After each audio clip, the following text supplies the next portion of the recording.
प्राणों से प्यारे विद्यार्थियों, साथियों, आज हम चर्चा करेंगे अरस्तू का न्याय सिद्धांत, लेक्चर नंबर 59।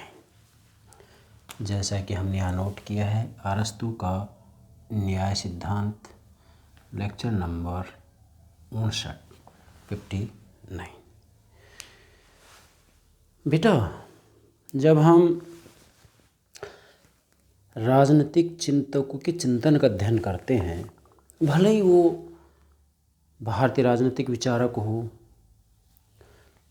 पश्चिमी राजनीतिक विचारक हो, तो इसमें जो सबसे महत्वपूर्ण बात ध्यान रखने की है, सूत्र के रूप में, फॉर्मूला के रूप में, वो बात क्या है? वो बात ये है कि राजनीतिक चिंतन में मूल अवधारणा जैसे न्याय है, शिक्षा है, कानून है, स्वतंत्रता है, अधिकार है, कर्तव्य है, ये मूल अवधारणाएं। तो सूत्र ये है कि राजनीतिक चिंतन में मूल अवधारणाएं तो वही रहती हैं। जैसे न्याय है, न्याय पर प्लेटो ने भी लिखा, अरस्तू ने भी लिखा, मध्य युग में भी लिखा गया, आज भी लिखा जा रहा है, आगे भी लिखा जाता रहेगा। अब मूल अवधारणा में न्याय, तो न्याय प्राचीन समय में थी अवधारणा, मध्य युग में भी थी अवधारणा, आधुनिक युग में भी अवधारणा, आगे भी रहेगी अवधारणा। लेकिन इस पर चलता रहने वाला चिंतन मनन समय और परिस्थिति के हिसाब से बदल जाता है। अर्थात जो मूल अवधारणा न्याय है, जो मूल अवधारणा शिक्षा है, जो मूल अवधारणा अधिकार, कर्तव्य इत्यादि हैं, ये समय और परिस्थिति के हिसाब से बदलती रहती है। मतलब इनके अर्थ में परिवर्तन होता है। मूल अवधारणा में नहीं, न्याय अवधारणा प्राचीन समय में थी, मध्य युग में भी थी, आज भी और आगे भी रहेगी। शिक्षा की अवधारणा प्राचीन युग में भी थी, शिक्षा के ऊपर प्लेटो ने भी लिखा, शिक्षा का सिद्धांत प्लेटो ने दिया, अरस्तू ने भी दिया। तो मूल अवधारणाएं तो वही रहती हैं, लेकिन इन पर चलता रहने वाला चिंतन मनन बदलता रहता है। मतलब न्याय का अर्थ समय के हिसाब से बदलता रहा है। अब आप देखेंगे यहाँ पर, आप जैसे प्लेटो ने भी न्याय का सिद्धांत दिया है, अरस्तू ने न्याय का सिद्धांत दिया है। आधुनिक युग में न्याय की अवधारणा है, तो आधुनिक युग में न्याय को एक कानूनी अवधारणा माना जाता है, जबकि प्लेटो ने न्याय को एक नैतिक अवधारणा माना है। मतलब मेरा कहने का मतलब ये है कि मूल अवधारणा वही रहती है, उन पर चलता रहने वाला चिंतन मनन समय और परिस्थिति के हिसाब से बदलता रहता है। अवधारणाओं की नए सिरे से खोज नहीं की जाती है। न्याय प्राचीन समय में यह अवधारणा थी, मध्य युग में भी थी, आज भी और आगे भी रहेगी। तो आज हम चर्चा करेंगे अरस्तू का न्याय सिद्धांत। बेटा, सबसे पहले तो ध्यान रखना है कि राजनीति विज्ञान के जनक अरस्तू के जो गुरु हैं वो प्लेटो हैं, और प्लेटो को राजनीतिक दर्शन का जनक माना जाता है, राजनीतिक दर्शन का जनक माना जाता है। तो अरस्तू से भी पहले प्लेटो ने अपनी रचना रिपब्लिक का हिंदी अर्थ होता है आदर्श नगर राज्य व्यवस्था। प्लेटो ने अपनी रचना रिपब्लिक में न्याय का सिद्धांत दिया है। रिपब्लिक में प्लेटो ने न्याय के बारे में बहुत लिखा है। रूसों ने तो यहाँ तक कह दिया था कि प्लेटो का रिपब्लिक न्याय से संबंधित ग्रंथ है, कंसर्निंग जस्टिस, न्याय से सब, इसका रिपब्लिक का उपशीर्षक ही न्याय से संबंधित है, न्याय से संबंधित ग्रंथ है। तो प्लेटो ने भी रिपब्लिक के अंतर्गत न्याय के बारे में लिखा है, और अरस्तू ने भी अपनी रचना एथिक्स के अंतर्गत न्याय के बारे में लिखा है। परंतु इन्होंने न्याय का जो अर्थ बताया है वो अलग अलग बताया है। मैं फिर कह रहा हूँ, ये मूल अवधारणाएं वो रहती हैं, लेकिन उन पर चलता रहने वाला चिंतन मनन, विचार विमर्श, व्याख्या समय और परिस्थिति के हिसाब से बदलती रहती है। तो आप यहीं देख लेंगे कि कैसे बदलती हैं ये। जैसे हमने यहाँ लिखा है कि अरस्तू ने, चूँकि अरस्तू की न्याय का अवधारणा ले रहे हैं आज हम, अरस्तू का न्याय का सिद्धांत समझ रहे हैं आज हम, तो अरस्तू ने अपने गुरु की तरह, अरस्तू के गुरु कौन है बेटा? प्लेटो। तो अरस्तू अपने गुरु प्लेटो की तरह ही न्याय को आदर्श राज्य का मूल आधार स्वीकार करता है। मतलब जो प्लेटो हैं, प्लेटो ने अपनी रचना रिपब्लिक के अंतर्गत आदर्श राज्य की प्राप्ति, आदर्श राज्य की स्थापना का मूल जो आधार स्वीकार किया है वो न्याय को किया है। और यही बात अरस्तु ने भी स्वीकार की है। अरस्तु ने भी आदर्श राज्य की स्थापना का मूल आधार न्याय को ही माना है, जस्टिस को ही माना है। इसलिए सबसे पहली बात नोट करेंगे, अरस्तु ने अपने गुरु प्लेटो की तरह न्याय को राज्य का मूल आधार स्वीकार किया है या स्वीकार करता है। मतलब राज्य का मूल आधार न्याय को प्लेटो ने भी माना है और अरस्तु ने भी माना है। राज्य का मूल आधार न्याय को माना है, प्लेटो ने माना है, अरस्तु ने माना है। ये आपको सबसे पहले ध्यान में रखना है, ठीक है बेटा। अब अरस्तु ने अपने ग्रंथ एथिक्स के अंतर्गत न्याय की चर्चा की है और प्लेटो ने अपनी रिपब्लिक में न्याय की चर्चा की है। ये भी आपको ध्यान में रखना है। अगली बात बेटा, प्लेटो न्याय का क्या अर्थ बताता है ये जानना जरूरी है और अरस्तु न्याय का क्या अर्थ बताता है ये जानना जरूरी है। मैंने क्या कहा था कि मूल अवधारणा तो वही रहती है जैसे न्याय। तो न्याय के ऊपर प्लेटो ने भी लिखा, न्याय पर अरस्तु ने लिखा। न्याय का अर्थ प्लेटो ने बताया, अरस्तु ने बताया। प्लेटो कुछ अर्थ बताता है, अरस्तु कुछ अर्थ बताता है। जबकि ये दोनों गुरु शिष्य हैं, शिष्य अरस्तु, गुरु प्लेटो। और प्लेटो के भी गुरु कौन है? सुकरात। तो इनके न्याय के अर्थ में थोड़ा अंतर है। क्या अंतर है देखें। प्लेटो न्याय का अर्थ बताते हुए कहते हैं कि, आप पूरा लिख लेंगे, प्लेटो न्याय का अर्थ बताते हुए कहते हैं कि प्रत्येक व्यक्ति को प्रत्येक वर्ग को अपने स्वभाव के अनुसार कार्य करना ही न्याय है। मतलब प्रत्येक व्यक्ति यदि अपने स्वभाव के अनुसार, अपनी क्षमता, अपनी प्रकृति, योग्यता के अनुसार अपना काम करता है तो वह व्यक्ति न्यायी है। अब प्लेटो ने मानवीय आत्मा के 3 तत्व बताए हैं, विवेक, साहस और तृष्णा। तो जिस व्यक्ति में जिस तत्व की प्रधानता हो, जिस व्यक्ति का जो स्वभाव हो, जिस व्यक्ति की जो योग्यता, उस काम को करे।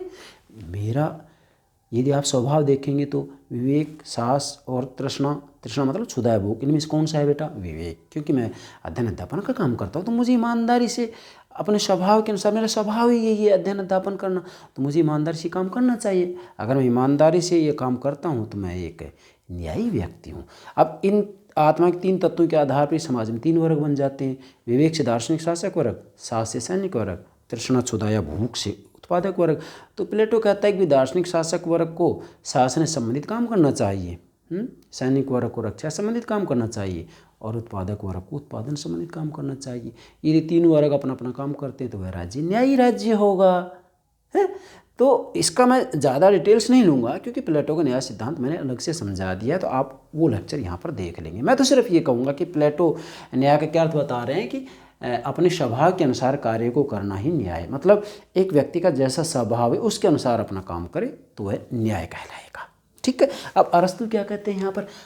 अरस्तु कहते हैं कि न्याय सद्गुण का व्यवहारिक रूप है।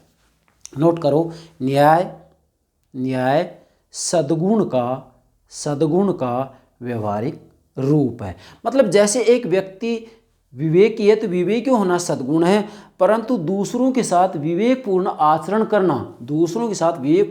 करना न्याय कहलाता है।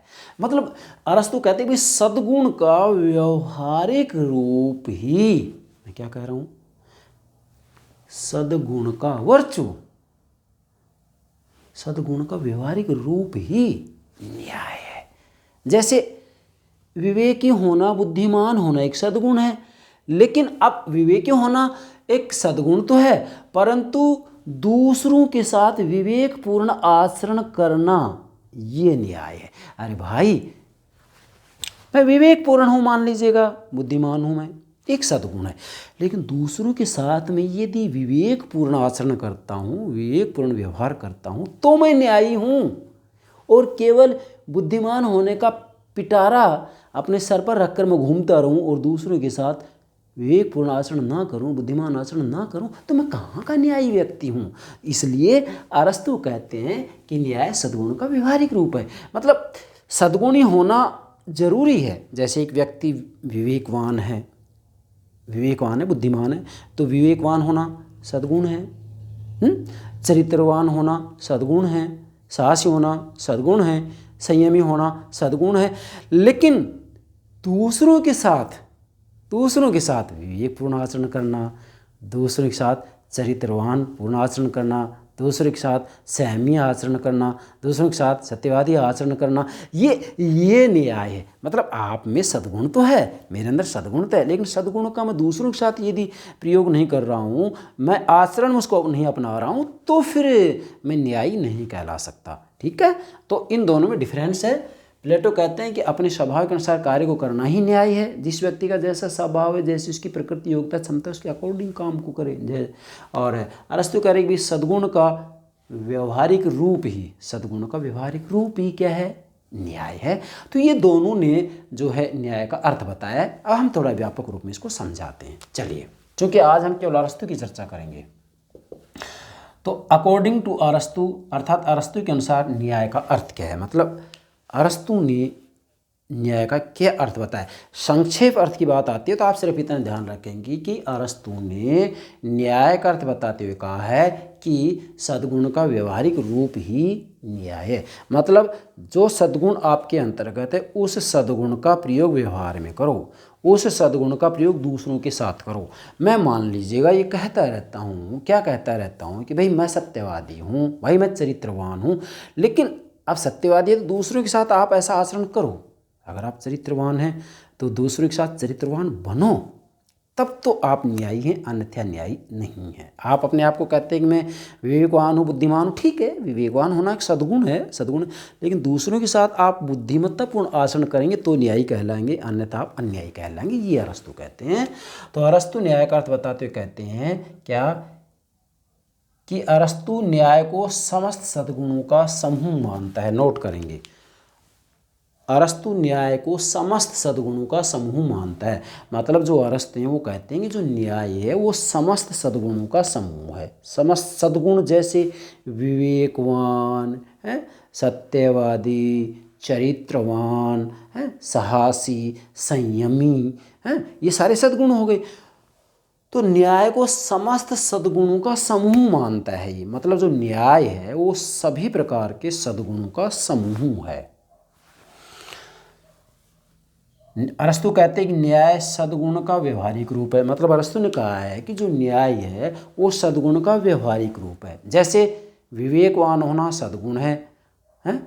अब दूसरों के साथ विवेकपूर्ण आचरण यदि आप करते हैं तो आप न्यायी हैं, इसलिए न्याय सद्गुण का व्यवहारिक रूप है।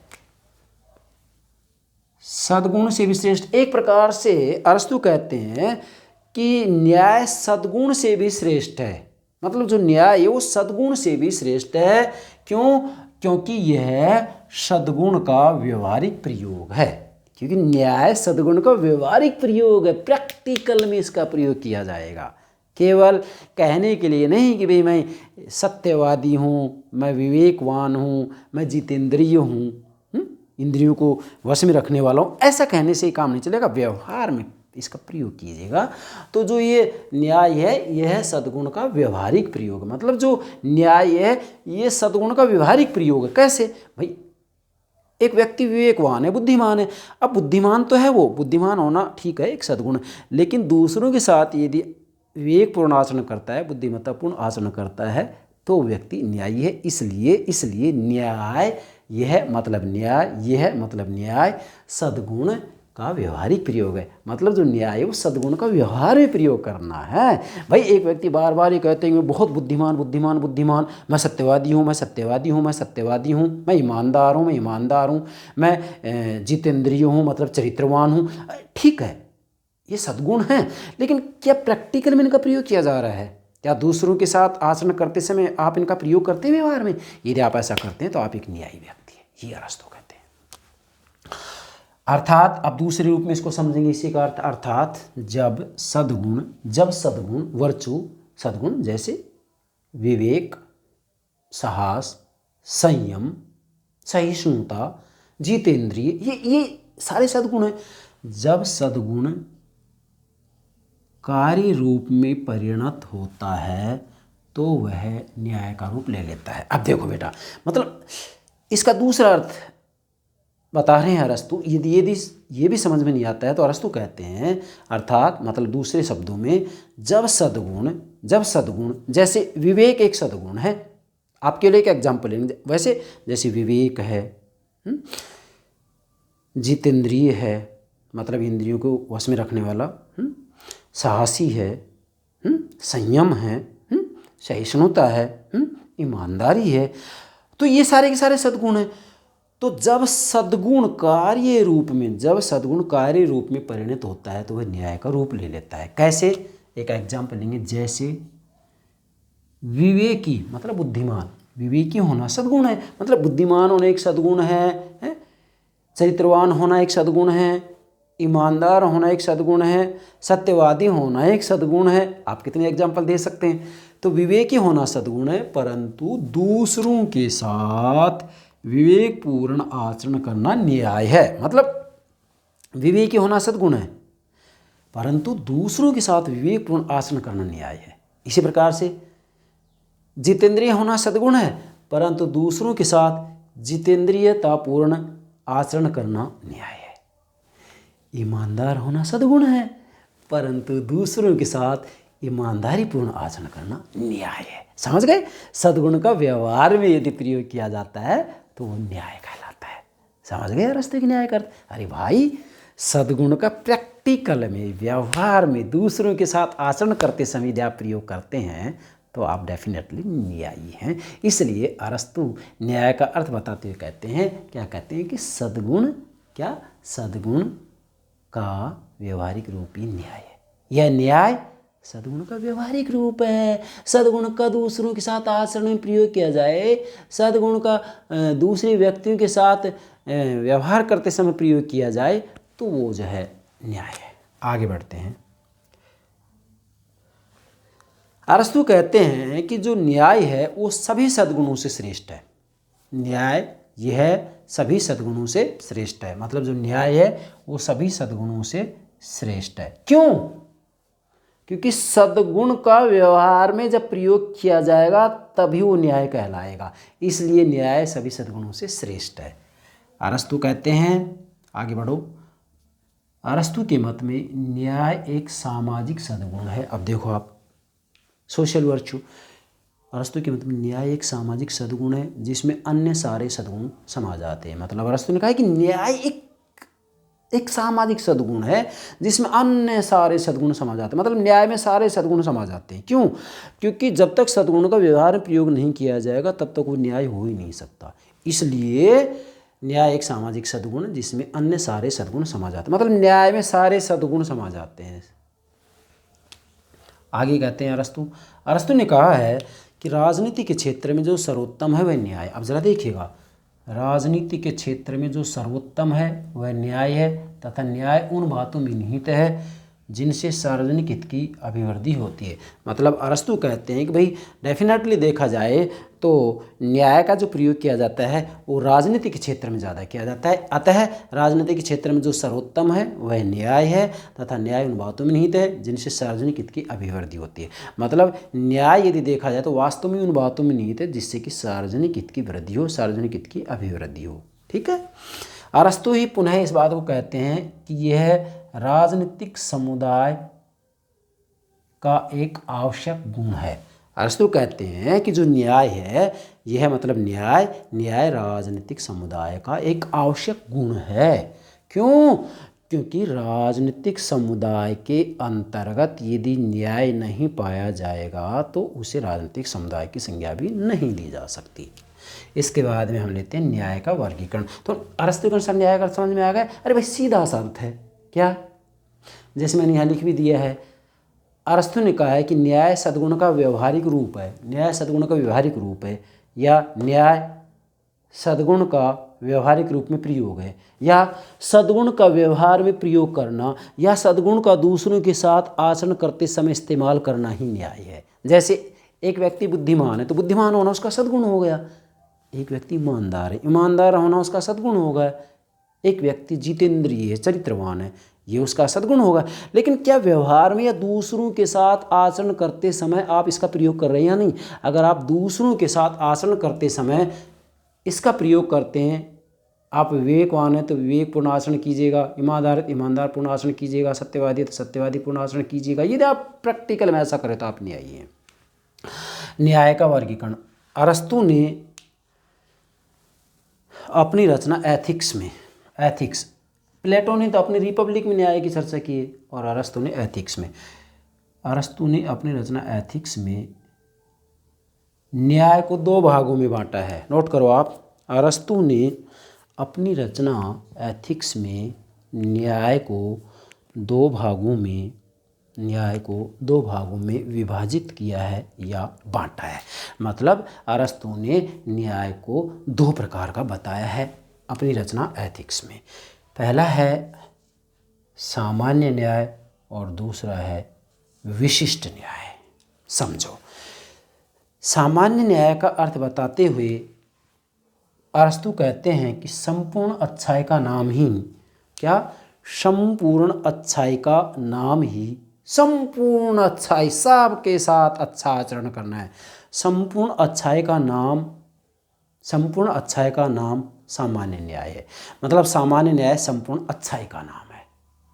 सामान्य न्याय का क्या अर्थ बता रहे हैं अरस्तु? संपूर्ण अच्छाई, सभी प्रकार की अच्छाई है इसमें, सब प्रकार की, सबके साथ अच्छा आचरण करना है, सबके साथ अच्छा व्यवहार करना है। इसी को अरस्तु कहते हैं कि सामान्य न्याय संपूर्ण अच्छाई है। सामान्य न्याय संपूर्ण अच्छाई है।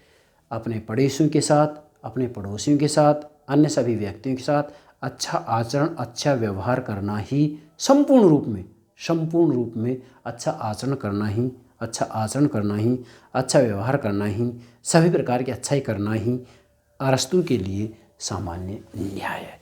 तो संक्षेप में आप लिखेंगे क्या कि संपूर्ण अच्छाई का नाम ही सामान्य न्याय है या सामान्य न्याय संपूर्ण अच्छाई है। किसके अनुसार? अरस्तु के अनुसार, याद रखना है। दूसरा बताया इन्होंने विशिष्ट न्याय। बेटा विशिष्ट न्याय की बात आती है तो डेफिनेटली सामान्य न्याय और विशिष्ट न्याय एक प्रकार से देखा जाए तो ये अच्छाई का ही नाम है, लेकिन क्षेत्र में अंतर है। विशिष्ट न्याय भी एक अच्छाई है लेकिन इसका क्षेत्र सीमित है, जबकि सामान्य न्याय एक अच्छाई है लेकिन संपूर्ण अच्छाई है, इसलिए इसका क्षेत्र असीमित है, व्यापक है, विस्तृत है। बस ये ध्यान रखना है। तो विशिष्ट न्याय क्या है, नोट करेंगे। यह है मतलब विशिष्ट न्याय, यह है सामान्य न्याय का ही एक अंग है। देखो आगे नहीं बात, यह है मतलब विशिष्ट न्याय सामान्य न्याय का ही एक अंग है। मतलब विशिष्ट न्याय सामान्य न्याय का ही एक अंग है, क्योंकि इसमें भी तो अच्छाई होगी। लेकिन अगर देखा जाए तो सामान्य न्याय और विशिष्ट न्याय में क्षेत्र की दृष्टि से अंतर है। विशिष्ट न्याय है तो सामान्य न्याय का एक अंग है, लेकिन इनमें अंतर है। अंतर क्या है? क्षेत्र की दृष्टि से अंतर है। और क्षेत्र की दृष्टि से ये अंतर है कि विशिष्ट न्याय का जो क्षेत्र है वो सीमित है और सामान्य न्याय का जो क्षेत्र है वह व्यापक है, क्योंकि इसमें संपूर्ण अच्छाई की बात की जा रही है। तो ये ध्यान रखना है आपको।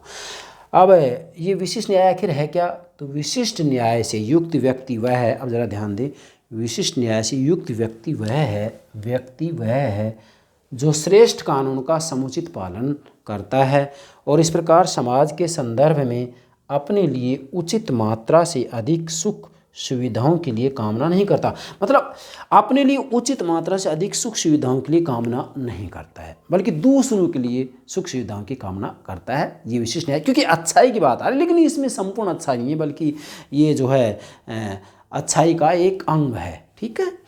और अरस्तु ने विशिष्ट न्याय को दो वर्गों में बांटा है। अब देखिएगा, अरस्तु ने जो ये विशिष्ट न्याय है, ये सामान्य न्याय का एक अंग है। अब इस विशिष्ट न्याय को भी जो है इन्होंने दो वर्गों में बांट दिया। तो एक व्यक्ति के द्वारा वास्तविक रूप में कानूनों का पालन करना, जैसे मैं कहूँगा कानूनों का पालन करना विशिष्ट न्याय के अंतर्गत आता है। ठीक है। तो अरस्तु ने विशिष्ट न्याय को दो वर्गों में बांटा है, इसको समझेंगे। दो वर्ग कौन कौन से हैं? विशिष्ट न्याय का जो पहला वर्ग या प्रकार है वो वितरणात्मक न्याय है और दूसरा संशोधनात्मक न्याय है। पहला क्या है? वितरणात्मक न्याय है। दूसरा क्या है? संशोधनात्मक न्याय है। इनके शब्दों से ही ये बात स्पष्ट हो रही है, इन अक्षरों से ये बात स्पष्ट हो रही है कि इसका अर्थ क्या हो सकता है। तो वितरणात्मक न्याय का अर्थ बताते हुए अरस्तु कहते हैं, वितरणात्मक मतलब एक प्रकार से बंटवारा करना, बांटना, वितरण करना। राज्य अपने नागरिकों में राजनीतिक पदों, सम्मानों तथा अन्य लाभों का, पुरस्कारों का बंटवारा या वितरण न्यायपूर्ण रीति से करे। अब जरा देखिएगा, अरस्तू ने कहा है कि भाई राज्य अपने नागरिकों में राजनीतिक पदों का, सम्मानों का, है, अन्य लाभों का, पुरस्कारों का, है, बंटवारा या वितरण यदि न्यायपूर्ण रीति से करता है, न्यायपूर्ण रीति का मतलब एक प्रकार से मैं कहूँगा कि योग्यता के आधार पर इसका बंटवारा किया जाता है, तो डेफिनेटली वो वितरणात्मक न्याय कहलाता है। बंटवारा या वितरण न्यायपूर्ण रीति से करे तो उसको वितरणात्मक न्याय कहा जाता है। दूसरा है संशोधनात्मक न्याय। क्या? संशोधनात्मक न्याय। यह न्याय वह है, मतलब संशोधनात्मक न्याय वह है जिसके आधार पर राज्य अपने नागरिकों के, ध्यान दें, राज्य अपने नागरिकों के पारस्परिक संबंधों का निर्धारण करता है। पारस्परिक संबंधों का, एक व्यक्ति का दूसरी व्यक्ति के साथ जो संबंध है उसका निर्धारण करता है। कैसे? राज्य के सदस्यों के पारस्परिक संबंध व्यवहार में उत्पन्न दोषों को ठीक करके उनका संशोधन करता है। मतलब राज्य के सदस्यों के पारस्परिक संबंधों और व्यवहार में जो दोष उत्पन्न होते हैं उन दोषों को ठीक करके अथवा उनको संशोधन कर करके और उनको जो है ठीक करता है। मतलब उन व्यवहारों में संशोधन किया जाता है, उन व्यवहारों को ठीक किया जाता है, उन व्यवहारों में संशोधन कर दिया जाता है। मतलब उसमें जो दोष होते हैं, आपसी व्यवहार में जो दोष उत्पन्न होते हैं उन दोषों को ठीक किया जाता है, उनको संशोधन किया जाता है। जब उन दोषों को ठीक किया जाता है, उसमें संशोधन किया जाता है, तो इसे ही संशोधनात्मक न्याय कहते हैं। अब जो ये पारस्परिक व्यवहार है लोगों का, ये व्यवहार दो प्रकार का होता है, ऐच्छिक व अनैच्छिक। ये दो प्रकार के व्यवहार होते हैं। दो प्रकार के व्यवहार में पहला है ऐच्छिक, ये संशोधनात्मक न्याय में ही आएगा। ऐच्छिक व्यवहार के अंतर्गत लोगों के आपसी समझौते और संविदाएं आती हैं। जब एक व्यक्ति दूसरे से संविदा कर लेता है और उस संविदा का पालन नहीं करता है, तो ऐसी स्थिति में राज्य उस संविदा का पालन करवाता है। दूसरा है अनैच्छिक। इसमें क्या होता है? सहमति का कोई तत्व नहीं होता है। यहाँ तो समझौता जो हो रहा है सहमति से हो रहा है, ऐच्छिक में होती है, लेकिन अनैच्छिक व्यवहार में क्या होता है? सहमति नहीं होती है। इनमें जब एक नागरिक दूसरे को हानि पहुँचाता है तो राज्य हानि उठाने वाले नागरिक की भरपाई करवा के उसके साथ न्याय करता है। जो हानि उठाता है उसकी भरपाई करवाई जाती है। ये अनैच्छिक के अंतर्गत आता है, अनैच्छिक व्यवहार के अंतर्गत आता है। अब जो ये संशोधनात्मक न्याय है, क्या जो ये संशोधनात्मक न्याय है, संशोधनात्मक न्याय का जो उद्देश्य होता है वो पीड़ित व्यक्ति के कष्टों को दूर करना होता है।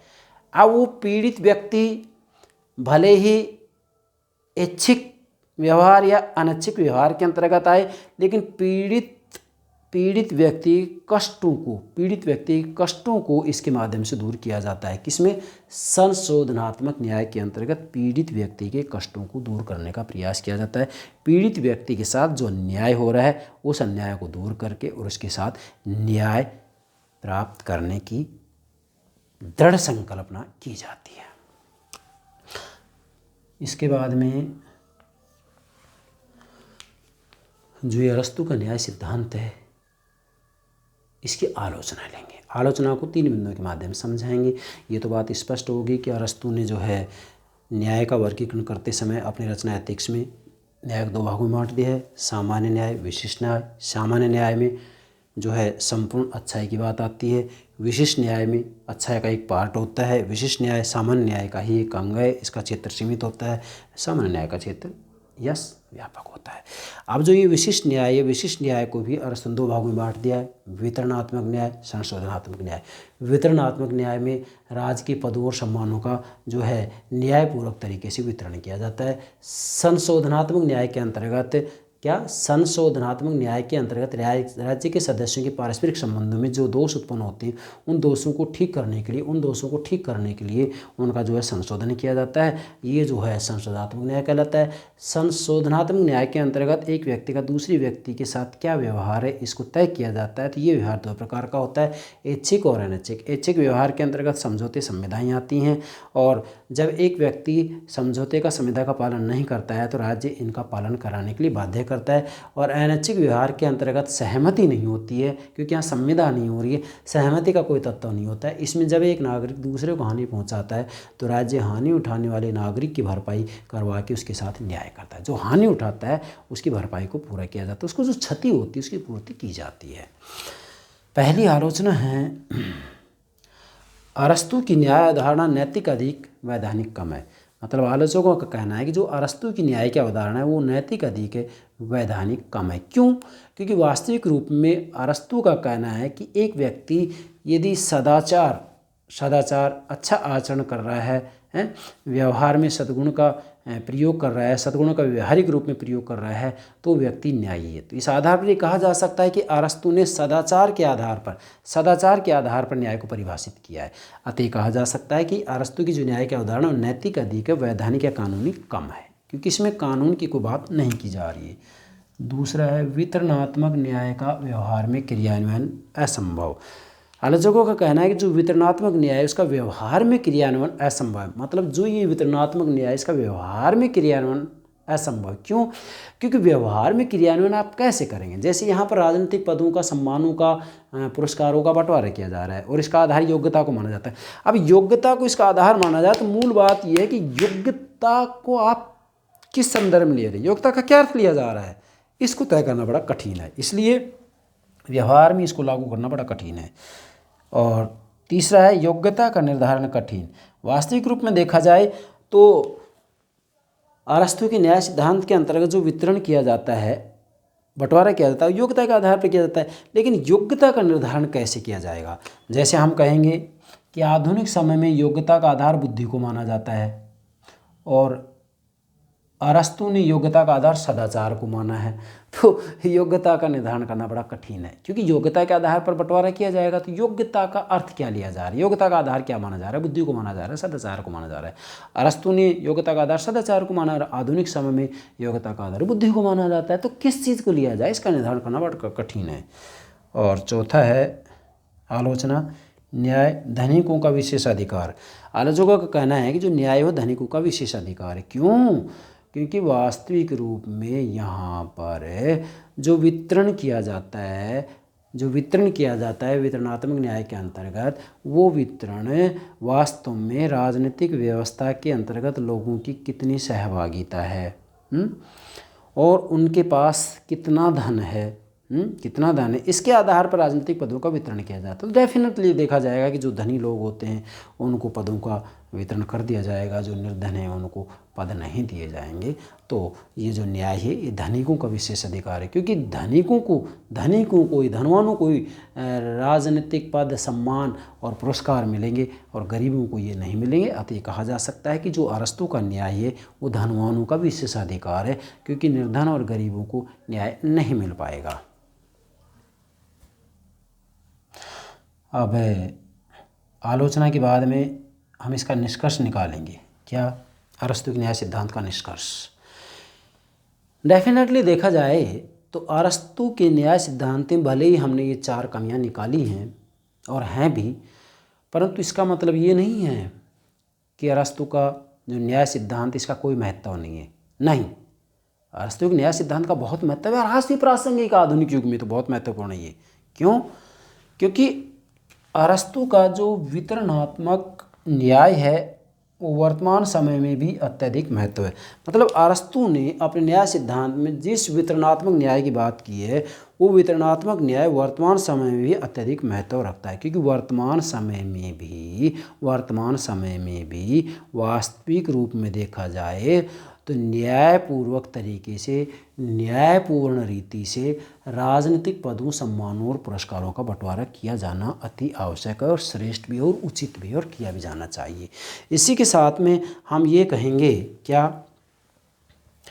कि अच्छे और लोक कल्याणकारी, एक अच्छे और लोक कल्याणकारी राज्य के अंतर्गत यदि वास्तविक रूप में देखा जाए तो लोगों के बीच में राजनीतिक पदों, सम्मानों और पुरस्कारों का बंटवारा न्यायपूर्ण रीति से ही किया जाना चाहिए। अगर एक लोक कल्याणकारी राज्य के अंतर्गत राजनीतिक पदों, सम्मानों और पुरस्कारों का न्यायपूर्ण तरीके से वितरण नहीं किया जाएगा तो वह राज्य एक लोक कल्याणकारी राज्य या एक अच्छा राज्य नहीं कहला सकता। इसलिए आज भी एक अच्छे और लोक कल्याणकारी राज्य के अंतर्गत जो अरस्तु का वितरणात्मक न्याय है उसका प्रयोग किया जाना चाहिए। मतलब राजनीतिक पदों का, पुरस्कारों का, सम्मानों का जो वितरण है वह न्यायपूर्ण रीति से किया जाना चाहिए। यदि न्यायपूर्ण रीति से इनका वितरण या बंटवारा किया जाता है तो डेफिनेटली ये कहा जा सकता है कि वह एक अच्छा राज्य है, वह एक लोक कल्याणकारी राज्य है। तो हम ये कह सकते हैं कि अरस्तु का जो न्याय सिद्धांत है, इस न्याय सिद्धांत के अंतर्गत जिस वितरणात्मक न्याय की बात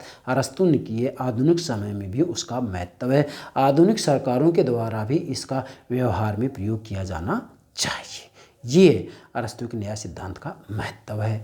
ठीक है, तो ये हो गया आपका अरस्तु का न्याय सिद्धांत। इसके बाद में जो अगला लेक्चर होगा हमारा लेक्चर नंबर 60, इसमें हम प्लेटो और अरस्तु के न्याय सिद्धांत का तुलनात्मक अध्ययन करेंगे। मतलब चूँकि प्लेटो ने भी न्याय का सिद्धांत दिया है और अरस्तु ने भी दिया है। प्लेटो ने न्याय का अर्थ बताया अपने स्वभाव के अनुसार कार्य करना, प्रत्येक व्यक्ति को अपने स्वभाव के अनुसार कार्य करना, यही न्याय है। और अरस्तु ने कहा है कि भाई सद्गुण का व्यवहारिक रूप ही न्याय है।